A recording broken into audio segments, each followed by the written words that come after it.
Hello, CreativeDisc. How are you? My name is Joe Ragosta, and I sing in the band Patent Pending. And this is a video interview with questions asked by CreativeDisc. The first question is, so you guys are from New York. What is the best and worst thing about living there as a band? New York is hard. It's very, very hard.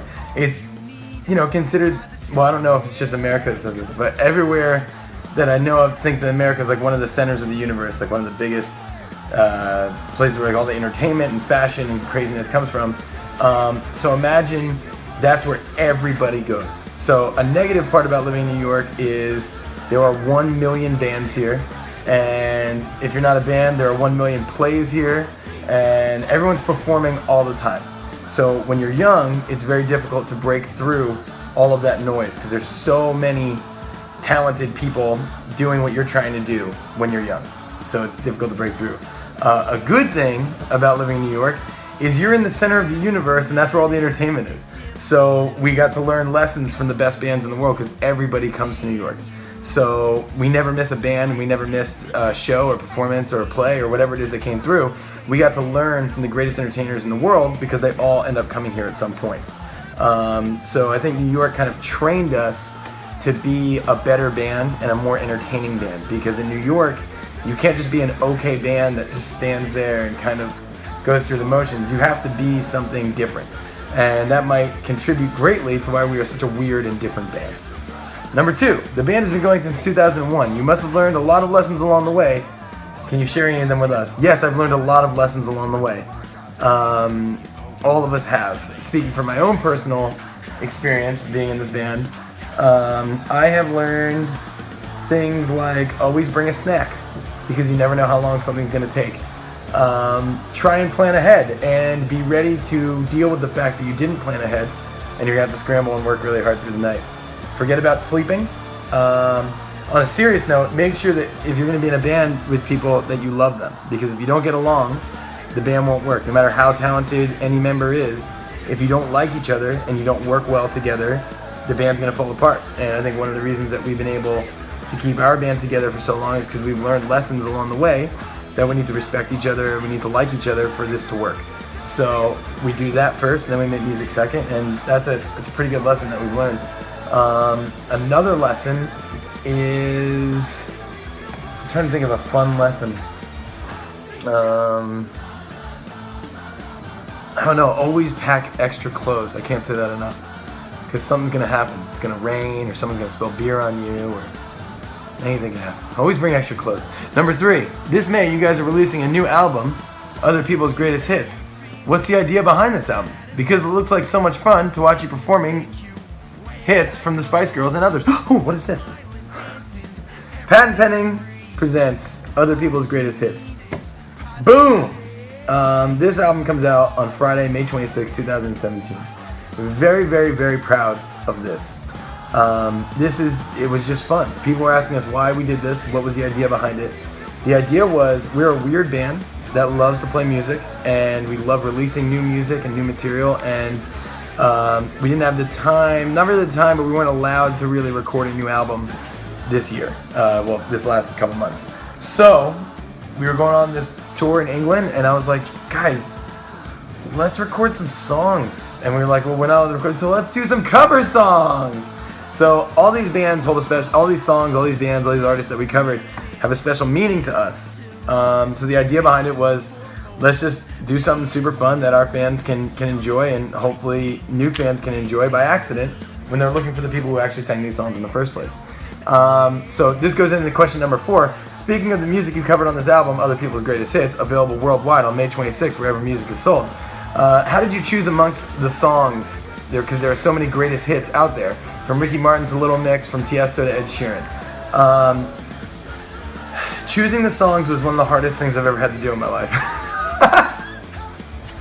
It wasn't that hard, but it was really hard, because the album took a month and a half to make, and we spent 2 weeks just picking the song. It was a serious debate, and we sent it over to Rude Records, the label that licensed the album from us, and we sent it over to our publicist, and we had 176 songs on the list. 176 songs. Of the 176 songs, our publicist chose 6 of them. So, you know, we have weird ideas, like weirder ideas than we normally have. But what it came down to was, do we love the song? And then beyond, do we love the song? Do we think we can make the song cool to do the original version justice? And beyond that, do we think that anybody else will want to hear it? So, you know, it came time to do this album. I was like, we're doing the Spice Girls. Because in this day and age, like in our world, especially in our country, women are being, not especially, there are many countries where women are being oppressed. It's a new thing in our country because we thought this went away in the 30s, but we elected an Oompa Loompa into office, and he says that women shouldn't have rights. So it's a time where women need to be heard and need more support. Now, I understand that we're a group of men recording the song, and there weren't any women involved, but it was an homage to the original girl power, to Spice Girls, this group that came out of nowhere back in the 90s and just was like, we are women and we rule. And I think that energy and that message and that, you know, the way that they just put themselves in it is so awesome. So we did Spice Up Your Life for the Spice Girls. I'm not going to go through all of these, but, you know, to give you an idea, like the song Never Gonna Give You Up by Rick Astley, I grew up loving this song. My parents, the song had been out for like 10 years and they wouldn't stop playing it still. It was on in the car all the time. It was a huge part of my childhood. And then when the band started, we all realized we all loved the song. And we used to call people and prank phone call them and just sing the song. We called random numbers when we were out on tour in the towns we were in. We just dial numbers, and whoever picked up, never gonna give you up. And yeah, so we have a long history with that. And you know, all these songs, they all have either a personal meaning to us, or we're just huge fans, or they're catchy, or whatever it is. We got to discover a lot more about these songs and the artists by diving into the song and finding out like what made that song a hit. And understanding it, because like, you know, there's certain things you don't notice about a song that you love until you try and break it down. It was a cool process. Which song was the hardest one to cover? That is hard. That is hard. I don't know. I think the hardest one to do, we didn't end up putting on the album. We tried to do Avril Lavigne's Skater Boy, and it just didn't work. We tried as hard as we could for days, and it just didn't rock the way that hers did, I guess. And, you know, why ruin a classic? So I think after that, the hardest one to cover may have been Shout Out to My Ex, for me personally, because there was a lot of singing involved. Like, like, you know, those girls can sing. And to try and do the song justice, I had to learn how to sing that song. So I guess that one was the hardest one to do. Number 6, if you could spend one day with your band idol, who would that be and why? This is a hard question to answer for the whole band, because I think the whole band, we all like the same stuff, but we all like different stuff too. So I guess I could say that we all love Tom Hanks consistently across the board. We all love him. So I think we'd want to spend the day with Tom Hanks. And why? Because he's awesome. I mean, could you imagine? Maybe Bill Murray. I changed the answer to Tom Hanks and Bill Murray. We want them both there. And I'd like to go bowling with them, just to see what they're like. Maybe hit a pub, do some drinking, and just see what makes these guys tick, because they're two of the best. Number 7, name one of your personal goals this year.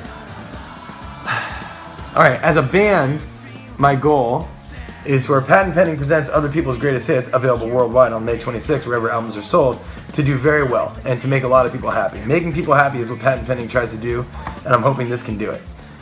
We have some other stuff that coming up that we're just not allowed to talk about yet, that I think those are cool goals that we're achieving and that we hope, you know, work.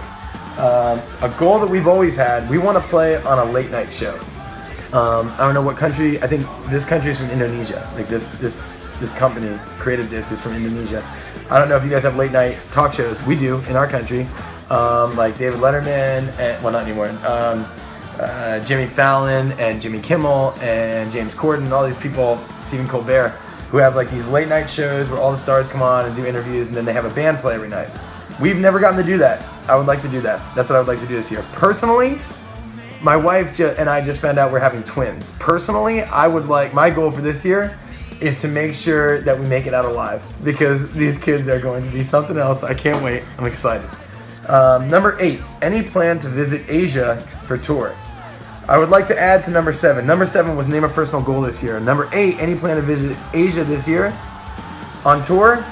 One of my other goals for this year is to come to Asia and play some shows. If you're in power over there, as far as the music community goes, and you want Pat and Penny to come play a rock show, we want to come to Asia and play a rock show. If you can set this up, we will be there. We will come to Asia, we will play shows, it will be fun, we will learn about your food, and we will eat it. Please bring us to Asia. Number 9, describe your music in 3 words. This is always hard. That was 4. It's always a hard question because we have such weird music. Okay, so let me fun, exciting, and weird. That's how I describe our music today. Could you send a message to your fans in Indonesia? Hi, Pat and Penny fans in Indonesia. How are you? Thank you for watching this interview on CreativeDisc, and thank you to CreativeDisc for doing the interview.